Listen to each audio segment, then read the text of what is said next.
Hello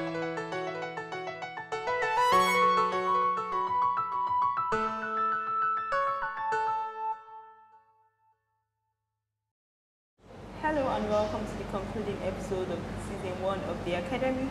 The show sets out to bring back the business in you. On the show with me today is the CEO of the Palms, Miss Taiwo Odulaja. It's great to have you on the Academy today. Thank you. All right, so tell us, what's the Palms all about? Yeah, the Palms Kitchen and Creations is a kitchen outfit. Okay. We cater for indoor and outdoor events, basically. Okay, all right. So how did you get involved in this business? Well, I've always loved to cook. Okay. I've been cooking since I was in school, and then my friends would tease me, "This is what you will do." When I go like, "Ah, no, it's just a hobby, and I'm going to walk past it." But gradually, as time goes on, you know, the economic situation and so many other things just led me into it, and then I started on a very good note. Okay, interesting. I know you told me that you studied insurance, and I'm wondering what was the attraction for you in catering and kitchen? Catering. Okay, now I'm the only girl of the family, and so my mom will always take me around because she's also a caterer. Okay. So she takes me around to places, and we do a lot of things together when she's got jobs to do. Okay.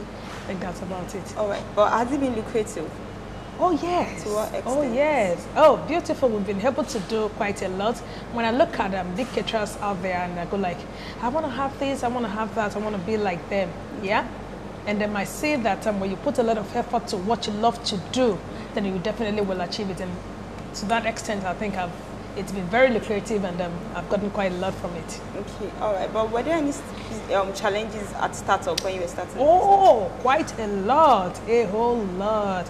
I remember when I started with Glow, I was working for their customer service, and they didn't have a kitchen. They didn't have a kitchen then, sorry. And we need to put the food in packs. And of course, I'll carry in a Ghana must go. My twin brother will help me, however. And then it got to a point, he said to me, "Tai, I don't think I want to follow you to this place again. It's so stressful. I don't think I want to do, you know." And then when I said to him, "Okay, if you don't want to, don't worry. You quit, I'll continue." And gradually, I got another place, Wise Associates, and I was working for their lecturers. I would do that over the weekend, and I would do this very early in the morning, 3 a.m. I'm up to go to Globacom. And when I come back around 12, I have to set out to Maryland for Wise Associates, and it's a lot of stress, a whole lot of stress. Of course, we didn't have a car then, so we have to park in coolers, and I have to employ quite a lot. That really ate into the profit, yeah. And so people will carry their stuff. My people will carry their stuff in coolers, some in bags, you know. And then when we get there, we set up ourselves, and then we behave as if nothing has gone wrong. All right. So what does mentoring in business really entail? Well, mentoring, you find your mentor. When you see one, you know this is a mentor to you. Like when I got mine, it was a pastor in my formal church, and then he was talking about you not being lazy and say you can't do this. It went right into my business, what I love to do, which is catering. And he said that when he lost his job, he engaged the wife and some people that were working for the wife at the time. They were actually pharmacists. The man is a doctor. I think the woman is a pharmacist. And he engaged the wife, those working for the wife, and then they had food in packs. They woke up very early in the morning, and he and the wife will go out in the morning, and they will start selling packs of food. And I thought to myself, if a doctor could do this, what is wrong with me? How come I can? That was when I took the Globacom job in the first place, and then it's been wonderful. Yeah, it's been wonderful. And of course, when you see, like I said, when you see a mentor, when you see somebody that can mentor you, you know, you want to listen, you want to move a lot closer, you want to hear the challenges that person have gone through. Okay, what things should you consider in choosing a mentor? What characteristics? Okay, you have the strength. Okay. The strength of the person whom you're looking up to as a mentor, the challenges, and then how the person has been able to go through them, basically.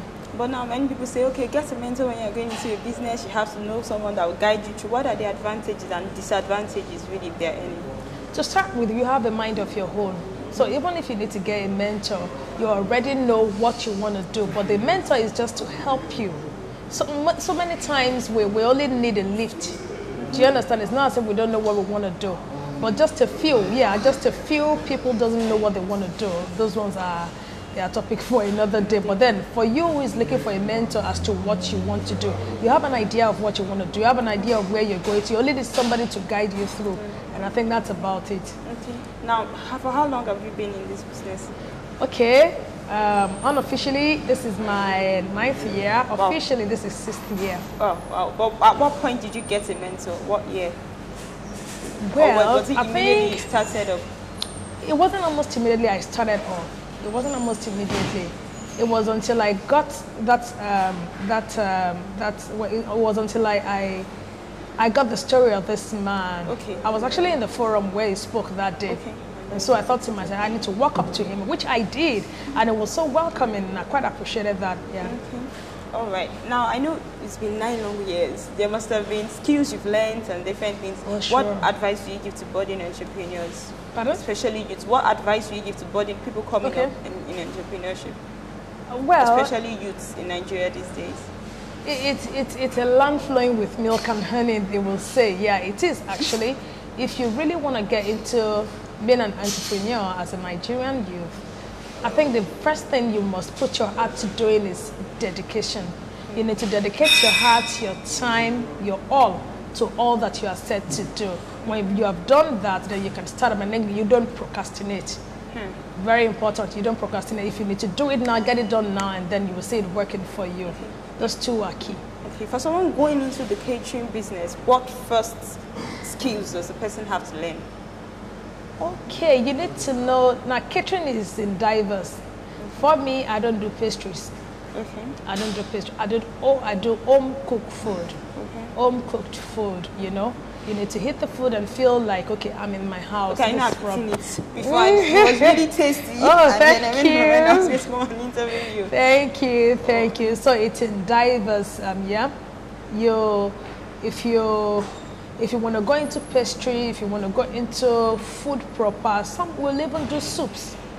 That's how good it is. Some will just stick to soups, nothing again, you know. So you need to pick whichever one you want to do, because bringing everything together is going to be a whole lot of stress for you. It's going to be so overwhelming, and you will not be able to handle it. Okay. All right. I'm interested in knowing how the Palms name came about. So how did it come about? You naming it the Palms? Okay, we were actually on a particular name which was not registered at that time, and I thought of quitting. And at some point, I thought to myself, I probably should just stick to this. This is what I love to do. This is what somebody will wake me up in the middle of the night and I will want to do. Yeah, and then I decided I was going to change my name. So while I was looking for that, we did research from CSA. We did quite a lot, and then I just got my Bible and I read through and I saw, Psalm 1 verse 3. Yeah. Righteous shall flourish like the palm tree, blah, blah, blah, blah. And I said, yeah, if I need to flourish in this business because I wanted to drop it before, then I'd rather pick this. And that's it. Wow. That's interesting. All right. So what's next for the Palms? Okay, now we're actually looking at a lot of things. We're looking into going into farming.